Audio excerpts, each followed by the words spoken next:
4 దశాబ్దాల కల నెరవేరింది. విశాఖ కేంద్రంగా దక్షిణ కోస్తా రైల్వే జోన్ కార్యకలాపాలు ప్రారంభమయ్యాయి. 4 డివిజన్లతో కూడిన 18వ జోన్ ఆపరేషన్స్ మొదలుపెట్టిన క్రమంలో కీలక నిర్ణయాల అమలు కోసం ప్రజలు ఎదురు చూస్తున్నారు. మొత్తం 3501 కిలోమీటర్ల రైల్వే లైన్, 385 స్టేషన్లు ఉంటాయి. 17,000 మంది ఉద్యోగులు దక్షిణ కోస్తాలో విధులు నిర్వహిస్తారు.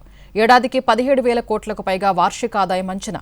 జోన్తో పాటు ఆర్ఆర్బీ కేంద్రం ఇవ్వాలని ఉత్తరాంధ్ర వాసులు కోరుతున్నారు.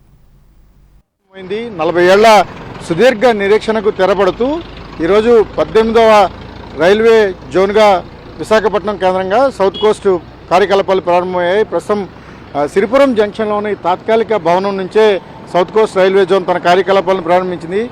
4 డివిజన్లు గుంతకల్, విజయవాడ, గుంటూరు, విశాఖపట్నం డివిజన్లతో కూడిన సౌత్ కోస్ట్ రైల్వే జోన్ కార్యకలాపాలు ప్రారంభమవడం కోసం చాలా కాలంగా ఈ ప్రాంతవాసులు ఎదురు చూస్తున్నారు. వాస్తవానికి 2019లో ఈ ప్రకటన వచ్చింది. ప్రకటన వచ్చిన తర్వాత నుంచి ఖచ్చితంగా 7 ఏళ్ల కాలంలో కార్యకలాపాలు ప్రారంభమయ్యాయి. ఇది ఒక విధంగా ఇండియన్ రైల్వేస్ చరిత్రలో ఒక కొత్త రికార్డుగానే చెప్పవచ్చు. గతంలో ప్రారంభించిన జోన్లన్నీ కూడా అనౌన్స్ చేసిన తర్వాత చాలా ఆలస్యంగా 10 నుంచి 12 సంవత్సరాల సమయం పట్టిన నేపథ్యం కూడా ఉంది. కానీ సౌత్ కోస్ట్ రైల్వే జోన్ వరకు 7 సంవత్సరాల్లోనే కార్యకలాపాలను ప్రారంభించుకోగలిగింది. ప్రస్తుతం జనరల్ మేనేజర్ మాథూర్ నేతృత్వంలో 4 డివిజన్లకు సంబంధించిన డిఆర్ఎంలు, సాంకేతిక సిబ్బంది తమ కార్యకలాపాలను ఇక్కడి నుంచి స్టార్ట్ చేశారు.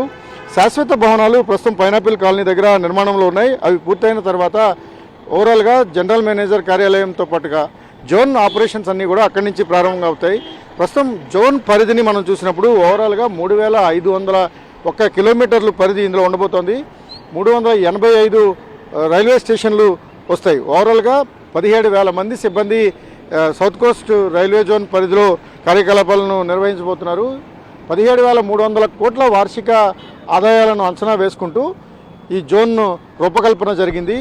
కీలకమైన కొత్త వలస, కిరణ్ వంటి మార్గాలను కోల్పోవాల్సి వచ్చినా రాష్ట్రం పరిధిలో తీసుకున్నప్పుడు ఆంధ్రప్రదేశ్లో దాదాపుగా 90% ఈ రైల్వే జోన్ పరిధిలోకి రావడం అనేది ఒక కొత్త విషయం. ఇంతకాలం ఉద్యోగాలు కానీ లేకపోతే ఉపాధి అవకాశాలు కావాల్సి వచ్చినప్పుడు ఆర్ఆర్బీ నిర్వహించే పరీక్షలు కానీ లేకపోతే ఇతర ఎగ్జామ్స్కు వెళ్లాల్సి వచ్చినప్పుడు కొంత వివక్ష ఎదురయ్యేది. ఆ వివక్ష ఇప్పుడు ఉండదు అనేది ప్రధానమైన అంశం. ఇక్కడ విశాఖపట్నంలో ఆర్ఆర్బీ రిక్రూట్మెంట్ సెంటర్ కానీ ఏర్పాటు అవ్వగలిగితే ఈ ప్రాంత ప్రజలు, అతి ముఖ్యంగా ఆంధ్ర రాష్ట్ర ప్రజలు ఎవరు కూడా ఒరిస్సా కానీ ఇతర రాష్ట్రాలకు కానీ వెళ్ళవసరం లేదు. గతంలో ఒరిస్సా వెళ్తే మా యొక్క సర్టిఫికెట్లు కూడా వాళ్ళ వివక్షతో పోటీతత్వం పెరిగిపోతుందని చెప్పి చింపేసినటువంటి పరిస్థితి. ఈరోజు మా అందరికీ చాలా శుభదినం, ఆనందంగా ఉంది. ఎందుకంటే ఇక్కడే రిక్రూట్మెంట్ సెంటర్ పెడతారు. అదేవిధంగా రైల్వే విడిభాగాల పరిశ్రమలు కూడా మరి విజయనగరం, శ్రీకాకుళం కానీ కేంద్రీకృతం చేయగలిగితే మరి ఇక్కడున్న ప్రజలకి ఇక్కడే ఉద్యోగోపాధి అవకాశాలు ఆర్టికల్ 371D దగ్గర 75% ఉద్యోగోపాధిలో రిజర్వేషన్ కలుగుతుంది. ఈ south Coast railway zone head quarters ఇక్కడ ఏర్పాటు కావడం అనేది చాలా కీలకం.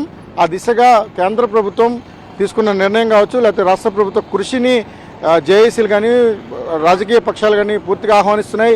40 ఏళ్ల కృషి ఫలితంగా ఈరోజు రైల్వే జోన్ కార్యాచరణలోకి వచ్చింది. కెమెరామెన్ ప్రసాద్తో రవిచంద్రన్, టీవీ, విశాఖపట్నం.